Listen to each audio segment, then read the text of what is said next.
준비된 성탄의 기쁨이라는 제목의 말씀으로 하나님 말씀 선포하도록 하겠습니다.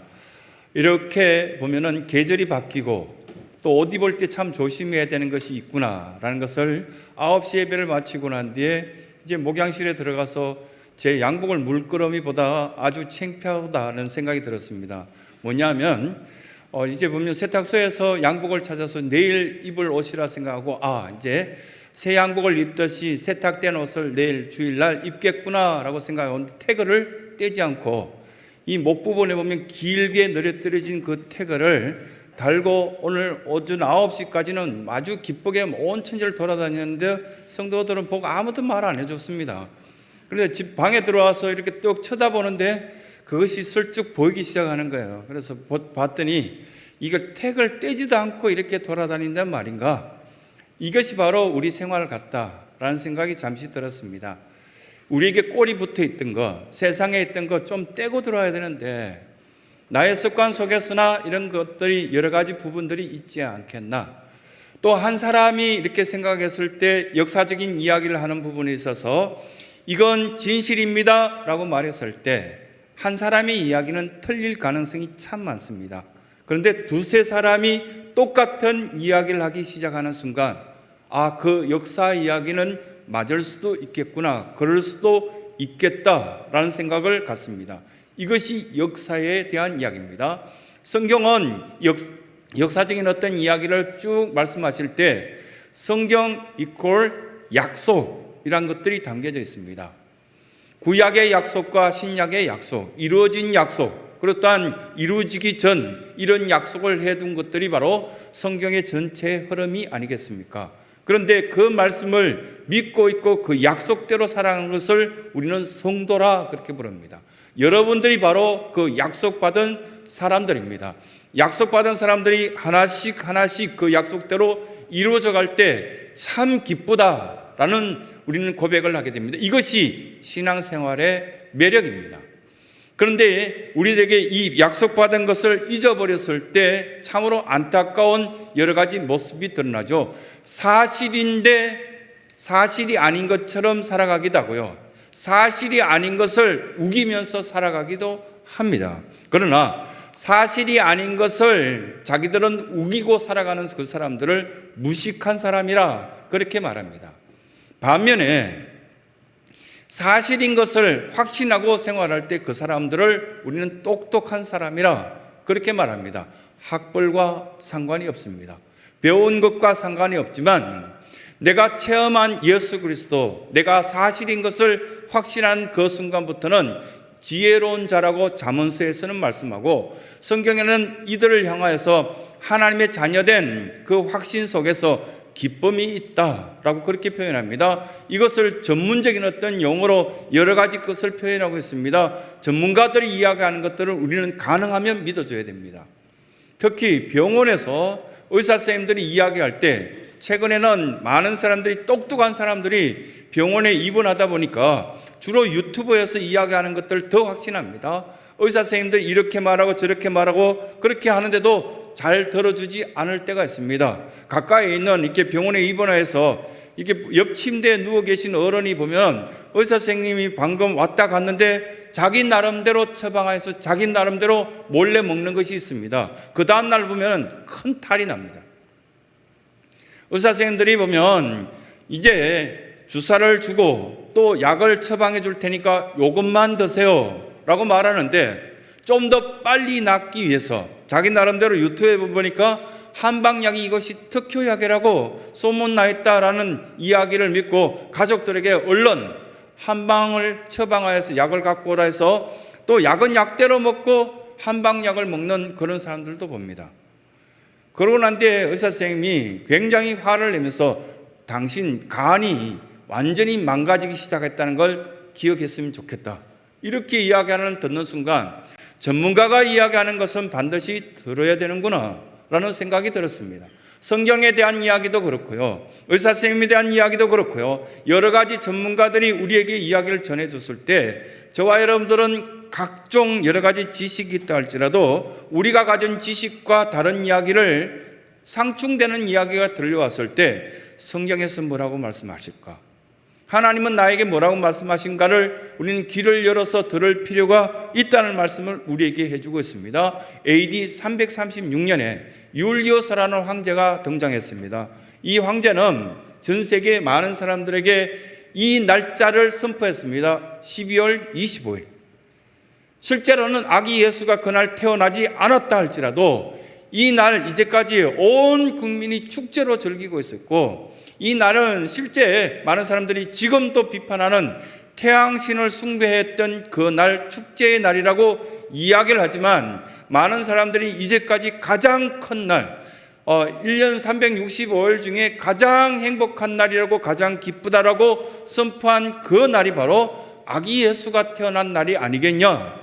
315년에 콘스탄틴 대제가 우리나라는 이제 예수님만 섬기는 나라라 이렇게 선포하고 난 뒤에 336년까지 얼마 되지 않았지만 율리오스라는 사람이 이제 황제가 되면서 전 세계 모든 사람들은 12월 25일은 아기 예수가 태어난 날로 정하여서 우리는 이 날 전 세계가 다 같이 기뻐하고 행복한 날로 지낼 겁니다.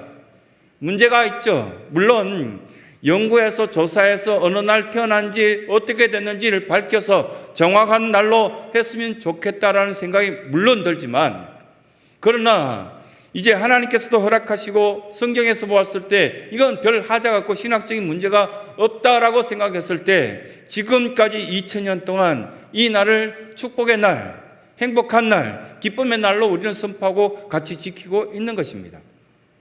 또 성탄이란 단어보다는 이왕이면 크라이스트, 미사, 이 단어가 두 개가 결합된 크리스마스라는 이 단어를 우리는 크리스찬들은 사용했으면 좋겠다는 것이 신학적인 흐름입니다. 그러다 보니까 성탄이란 단어는 좀 틀린 거 아닙니까? 이렇게 말하면, 그렇게 질문을 했을 때 아닙니다. 그 말도 맞습니다. 한문적인 어떤 풀이를 해보면 그날도 축복된 날이고 함께 기뻐할 날입니다. 그러나 이왕이면 우리가 교회 안에서 사용되어진 말이라면 크리스마스라는 마스, 미사, 축복된 날, 그리고 또 축제의 날, 이 날로 함께 썼으면 좋겠다라는 것이 사실입니다. 그러면서 우리에게 이런 말씀합니다. 누군가가 우리에게 율리오스 황제에게 묻는 질문처럼 우리에게 당신에게 있어서 성탄이 뭡니까?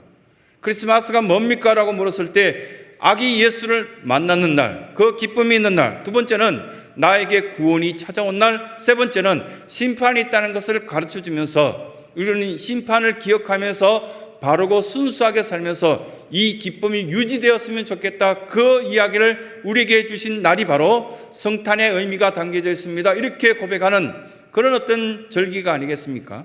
그러면서 우리에게 이 본문을 통해서 몇 가지의 말씀을 교훈해 주십니다. 첫 번째, 약속이 있기에 준비된 필요가 있다는 것을 우리에게 말씀합니다.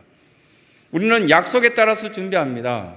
대림절 4주를 이렇게 지켜가면서 그 약속이 없다면 준비될 필요가 없겠죠. 또 구약의 말씀이 있기에 우리는 그 약속을 지키기 위해서 신약의 복음을 우리는 선포하고 복음을 믿고 복음에 따라가 살아갑니다. 이 약속은 어디에 근거하고 있는가? 성경에 근거하고 있습니다. 마태복음 2장 1절에도 누가복음 2장 1절에도 동일한 어떤 내용처럼 나와 있지만, 마태복음 2장 1절에는 유대 분봉왕 헤롯이 등장합니다. 헤롯 때 이 일이 이루어졌다. 역사적인 근거가 있습니다. 그리고 또 누가복음 2장 1절에 보면 아구스토가 영을 내려서 모든 자기 나라의 백성들은 호적하러 자기 동네에 가라. 이 영을 내립니다. 그 영에 따라서 요셉의 가족들도 움직이는 그 내용이 누가복음 2장 1절부터 시작해서 진행되어 나갑니다. 그뿐만 아니라 어느 때인가 어느 장소인가 장소에 대해서 분명하게 성경은 기록하고 있습니다. 유대 땅 베들레헴. 예루살렘에서 약간 남쪽으로 조금만 내려가면 올이라고 표현하는 사람도 있고요. 한 10리 정도 그냥 걸어서 갈 수 있는 아주 가까운 동네 베들레헴의 그 시골.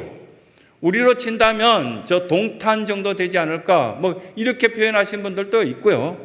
또 이렇게 보면 아주 시골 지역으로 들어간 그 동네가 바로 베들레헴이다 이렇게 표현하고 있습니다. 지금 또 베들레헴은 외곽지에 어떤 부분이 있다라고 그렇게 표현하는데 직접 가보지 않아서 모르겠습니다.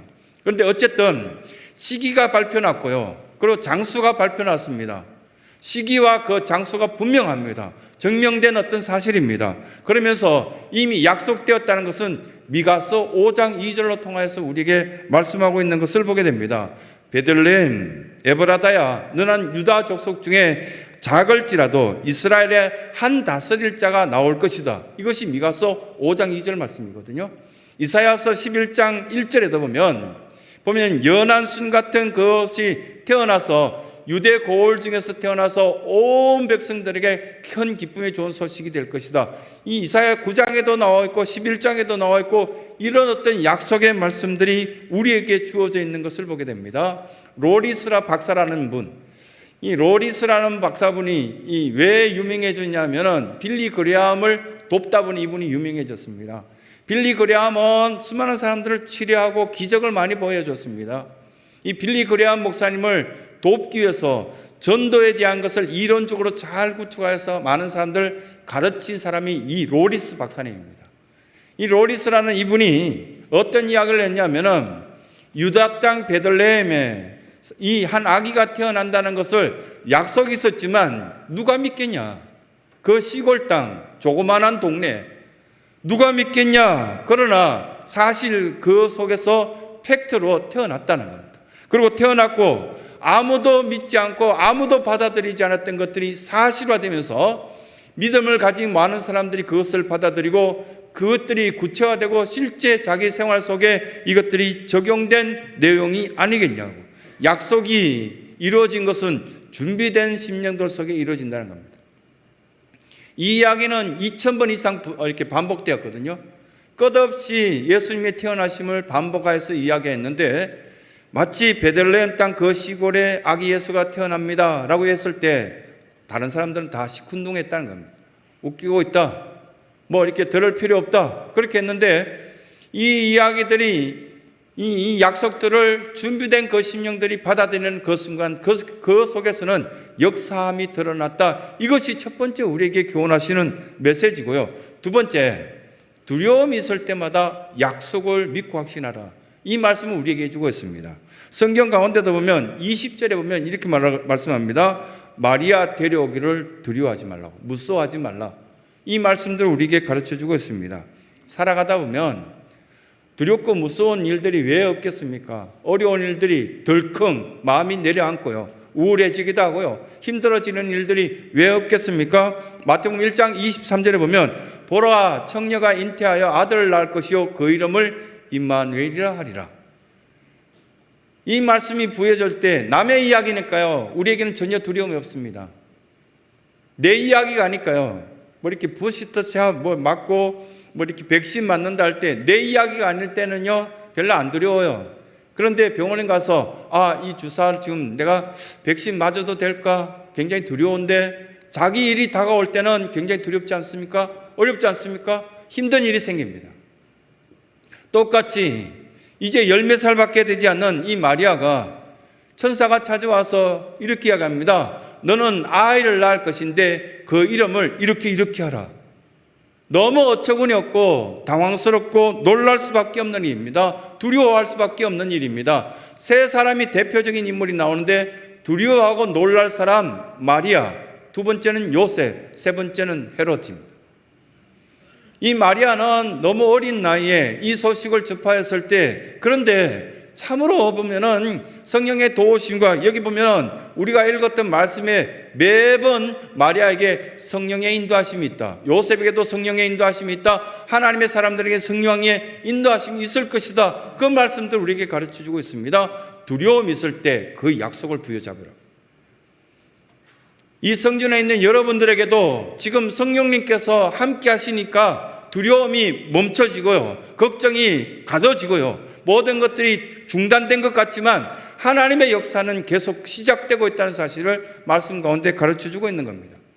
마리아에게 염려와 두려움 성령님께서 인도해 주시니까 그 두려움과 걱정이 사라졌습니다. 보라, 처녀가 잉태하여 아들을 낳을 것인데 그 이름을 임마누엘이라. 내 이야기라면, 내 딸의 이야기라면, 내 아들의 이야기라면 이게 심각하지 않겠습니까? 어느 정도 심각하겠습니까? 지금 문화가 많이 좋아졌어요. 아빠 없이도 이렇게 아이를 키워도 많은 사람들이 이해해 줍니다. 얼마나 힘들까 염려도 해주고요. 어제도 보면은 이렇게 줌으로 제가 섬기는 학교 이사회를 여는데 학교 안에 이런 아이가 생겼습니다. 뭐 이렇게 그 아이를 처벌해야 되지 않겠습니까? 그렇게 말했을 때 이제는 참 이사진들이 보면 폭이 넓어졌습니다. 얼마나 걔가 힘들까요? 우리가 좀 이해해 줘야 되지 않겠습니까? 뭐 그런 어떤 이야기를 할 때 충분히 공감이 되더라고요. 우리가 마음을 같이 하고 우리가 신앙이 있다면 그를 위해서 기도해 줘야 되지 않겠습니까? 이렇게 이야기가 되어지니까 훈훈하더라고요. 좋아지더라고요. 그런데 만약에 지금 2000년 전에 이 현장, 아니 우리나라에서 한 30년, 40년 전에 동네에서 이런 일이 생겼다면 두려운 일이 아닐까? 그 말씀을 해주는 겁니다. 그런데 마리아는 어떻게 했습니까? 주의 종이 듣겠습니다. 말씀대로 이루어지길 원합니다. 그렇게 마리아는 대답. 두 번째, 너무 두렵고 걱정되었던 사람, 19절에 등장합니다. 그의 남편 요셉은 의로운 사람이라 그를 드러내지 않고 가만히 끊고자 하여, 얼마나 걱정되었으면 동네 소문나기 전에 끊어버리려고 이 작정을 합니다. 이 어린 나이에 결혼을 앞두고 그냥 행복해야 될 이 사람이, 이 요셉이 너무 걱정스럽고 두렵고 앞으로 전개될 일들을 생각할 때 끔찍하니까 가만히 덮어버리고 없애버리고 끝내려고 합니다. 그런데 천사들이 이 요셉에게 이야기합니다. 요셉아, 걱정하지 말라고, 마리아 데려오기를 두려워하지 말라고, 무서워하지 말라고 20절에 말씀합니다. 이런 일들이 우리에게는 왜 없겠습니까? 신앙생활 하는데 하나님을 믿는데, 예수님은 좋은데, 교회도 좋은데 사람들과 얽혀지고 힘들어지니까요. 그리고 가만히 끊어버리고 싶고 덮어버리고 싶고 떠나버리고 싶고 그 모든 것들을 해결하고 싶지 않습니까? 그런데 실제 수많은 사람들에게 공통적으로 이야기하는 것이 가만히 끊어지지 않을 겁니다. 문제 해결되지 않을 겁니다. 성령의 인도하심을 받지 않고 내가 생각하는 건 내 방법대로 끊어버리면 그것이 끊어지지 않는다는 겁니다. 이 성탄절을 앞두고 저와 여러분들에게 준비된 사람, 진정한 성탄의 기쁨이 있는 그런 믿음의 사람이 되려면 어떻게 해야 되냐고 우리에게 지금 말씀하고 있습니까? 여러분 심령 속에 어떠한 이야기로 들려오고 있습니까? 그냥 무서워 떨라고요? 피하라고요? 덮어버리라고요? 그걸 아닌 것, 이 말씀 가운데 우리에게 교훈하십니다. 우리에게 약속이 있다는 겁니다. 우리는 약속의 사람 아니냐고. 창세기 28장에 보면 야곱이 거기에 등장합니다. 이 제이콥, 이 야곱이 하나님의 음성을 듣고 어쨌든 자기가 모든 축복을 가르쳤다는 어떤 이야기를 들을 정도로 그 축복에 대해서 집착하고 하나님의 축복을 받아들입니다. 그러고 난 뒤에 도망갑니다. 바단 아람이라고 저 멀리까지 도망가서 거기에서 누구를 만나십니까? 이 성경책에 보면 라헬이라는 여성을 만납니다. 라헬에 빠져서 14년을 하루같이 보냅니다. 성경의 표현대로 보면 그 여성이 너무 좋아서 너무너무 예쁘고 자기 마음에 꼭 들어서 고생이라 생각지 않고 이 14년을 하루처럼 보내는 그 야곱의 어떤 모습을 봅니다. 거기서 잘 견뎌냅니다. 그러고 난 뒤에 많은 은혜도 있습니다. 그리고 똑같이 6년을 더 재산을 불리기 위해서 삼촌 라반과 함께 여러 가지 이렇게 타협을 하고 결국 20년을 보내고 난 뒤에 이제 창세기 30장부터 33장까지 걸쳐서 쭉 돌아오는 과정을 이야기합니다. 왜 돌아옵니까? 약속이 기억났기 때문에. 라헬에 빠졌을 때는 하나님께 주신 그 마음, 평안한 마음이 완전 깨어져서 두렵고 떨리고 어떻게 살아야지, 나는 이제 혼자인데 이렇게 외롭게 광야에서 어떻게 살아갈까 할 때 꿈에 천사들이 오르락내리락 하는 것을 보기도 하고 하나님의 약속들이 구체화되는 것들을 우리 마음속에 줬지만 자꾸 늘리는 겁니다. 성탄이 다가오고 아기 예수는 있다 그러는데 내 마음속에는 아무 느낌도 없고 아무 생각도 안 들고 아기 예수는 나와 아무 상관이 없는 것 같다라는 생각이 들기도 한다는 겁니다. 그런데 그 약속의 말씀이 나의 말씀이 되는 순간 가나안으로 돌아가자 이 결정을 하고 창세기 33장에 보면 형이 400명을 데리고 자기에게 오는 어떤 소식을 듣고도 여러 가지 두려운 마음이 생기지만 그것을 진행해 나가는 야곱의 모습을 보게 됩니다. 만약에 하나님께서 주신 약속을 400명이 아니라 4만 명이 온다 할지라도 확신한다면 야곱은 어땠을까? 전혀 두려워하지 않았겠죠. 두 떼를 나눌 필요도 없었겠죠. 아니, 자기 아내들을 먼저 보내면서 당신들은 먼저 죽으시오 라는 어떤 계획을 세울 필요도 없었겠죠. 야복강 강가에서 천사와 씨름하면서 자기의 어떤 뼈가 부스러지는 한 부분이 이 위골되는 그런 어떤 아픔을 겪을 필요도 없었겠죠. 만약에 확신에 찬 속에서 하나님 주는 하나님의 뜻을 이루어내겠습니다라는 그 모습을 보여줬다면 하나님께서는 그를 다시금 약속을 확인시키기 위한 이런 작업들이 필요했겠나라는 생각이 듭니다. 저와 여러분들이 뼈가 위골된 정도로 괴롭고 힘든 시간을 보내고 있나요?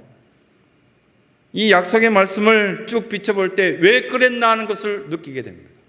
이 고난의 이 지렁텅이 속에서, 이 진흙 속에서 내가 왜 이렇게 힘들어하고 있는가를 발견하게 되게끔 만드시는 하나님의 그 모습을 우리는 깨닫게 되는 것입니다. 요셉처럼 마리아처럼 주의 종입니다, 듣겠습니다 라는 순간 이것은 기적의 역사로 하나님께서 우리에게 은혜 주실 것이다 말씀하십니다.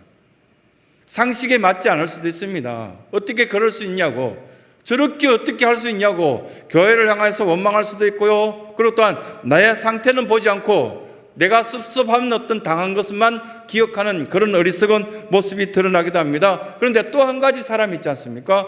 요셉, 마리아, 또 누가 두렵고 떨었습니까? 동백박사들이 찾아가서 이 동네에 별을 따라왔는데 너무 귀한 사람이 태어난다는데 그 사람이 어디 있습니까? 라고 물었던 헤롯이 있습니다. 헤롯은 이 이야기를 들었을 때 약속의 사람이 아니었습니다. 믿음이 없는 사람이었습니다. 약속되지 않는 사람, 믿음이 없는 사람이 이 이야기를 들었을 때 분노하고 그 분노를 표출하기 시작합니다. 아주 인간적으로, 그리고 또 잘못된 방식으로 이 지역에 있는 두 살 아래에 있는 모든 아기들은 칼로 죽여라 라는 결정을 내립니다. 이것이 헤롯의 방법이고 세상의 방법이고 믿음 없는 사람들의 방법이라고. 약속을 믿지 않는 사람들은 결국은 이런 잔인한 결과를 낳을 것이다. 우리는 이 말씀을 통해서 교훈을 얻을 수 있는 겁니다. 그렇다면 저와 여러분들은 이 두 번째 주시는 메시지, 두려울 때 약속을 부여잡으시기 바라고, 두려울 때 하나님 말씀을 끝까지 믿을 수 있는 지혜로운 믿음의 성도들이 되시길 간절히 소원합니다. 그리고 마지막 세 번째는 이렇게 말씀합니다. 준비된 자에게는 반드시 기쁨이 온다. 시험을 치어봐도, 사업을 해봐도, 신앙생활을 할 때도 기도하고 시작한 것과 기도로 마친 것에 모든 것들은 그 열매는 하나님께서 책임져 주시는구나 우리는 느끼고 있지 않습니까? 엄청난 아픔 속에서 하나님께서 우리의 기도를 듣고 계신다는 것을 직접 체험한 성도들이 한둘이겠습니까? 내가 원망하였을 때는 또 다른 원망이 찾아와서 또 나를 힘들게 하지만 그 원망 속에서 오히려 하나님을 찬양하고 준비된 자의 모습을 보였을 때는 그게 찾아오는 것은 기쁨이다. 그렇게 말씀합니다. 이 본문 말씀 속에 준비된 자로서 하나님 앞에 쓰임받은 대표적인 인물은 요셉과 마리아였습니다. 요셉은 당당하게도 아주 어린 나이, 젊은 나이였지만 하나님의 뜻이라면 이 일들이 이루어지길 바랍니다. 그랬을 때 성경에 나와 있는 요셉뿐만 아니라 그 동네와 그 주변의 모든 사람들이 보았을 때 이 요셉은 참 괜찮은 사람, 덕스러운 사람, 은혜스러운 사람이라는 것을 모든 사람들이 입으로 표현할 정도의 사람으로 세워진 것을 보게 됩니다. 그뿐만 아니라 마리아도 동일했습니다. 그 여린 마리아가 주의 종이오니 주께서 하시고 싶은 대로 하십시오. 그렇게 했을 때 엄청난 기적의 역사가 지금 성탄이라는 이 이야기 속에 계속 흘러나오는 것에 반드시 요셉과 마리아는 등장하고 있다는 것을 우리는 잘 알고 있습니다. 단 한 사람, 절대 하지 말아야 될 헤롯과 같은 이 모습들은 우리 속에는 생각지도 말아야 될 한 사람으로 등장하고 있습니다. 준비되지 못한 사람, 갑자기 자기 자리를 빼앗을 것 같고, 그리고 또 자기의 사랑을 빼앗길 것 같은 그런 느낌이 들자 최악의 결정을 하는 헤롯과 같은 사람들은 우리 주변에도 계속적으로 남아 있습니다. 이 헤롯과 같은 사람들은 우리에게 굉장히 아픔을 주고요. 또한 언론이나 모든 것들을 볼 때 2000년 동안, 기독교 역사 2000년 동안 언론이 정치권이 많은 어떤 부분이 교회를 위해서, 여러분들의 신앙을 위해서 유익하게 해준 적은 없었습니다. 우리에게 고난을 주고 어려움을 주었을 때도 우리는 묵묵히 2000년 동안 걸어왔습니다. 그러면서 준비된 자로 통하여서 우리는 함께 기쁨을 누리게 되었다는 사실을 말씀 가운데 가르쳐주고 있는 것입니다. 이제 이 말씀을 정리하면서 이런 생각이 듭니다. 첫 번째, 우리에게는 하나님의 계획과 뜻을 우리에게 알려줬을 때 나는 요셉처럼 마리아처럼 결정할 수 있겠는가? 두 번째, 최고의 성탄의 준비는 뭘까? 이 말씀 가운데 단 한 단어입니다. 순종입니다. 최고의 성탄의 준비는 순종입니다. 하나님께서 하시겠다 할 때 주의 종이오니 주님 뜻대로 하시옵소서 이랬을 때 거기는 기적의 맛을 볼 수 있고요. 하나님께서 부으셔서 넘치도록 하신 은혜가 그 가운데 있다는 사실을 두 번째 말씀하십니다. 세 번째는 지체하지 말라 하십니다. 말씀이 와 닿는 그 순간 요셉과 마리아는 즉각적인 반응을 하여서, 신앙은 반응입니다. 그 반응 속에서 하나님의 역사와 하나님의 능력이 나타났다는 것을 기억하시면서 이 말씀이 바로 저와 여러분들이 말씀이 되셔서 기쁨 있는 성탄을 맞이하시고 지금 잠시 겪는 여러 가지 어려움과 환난 속에 하나님 말씀하신 것들이 여러분의 삶의 현장 속에서 복된 열매를 맺을 수 있는 귀한 은혜가 있길 간절히 소원합니다.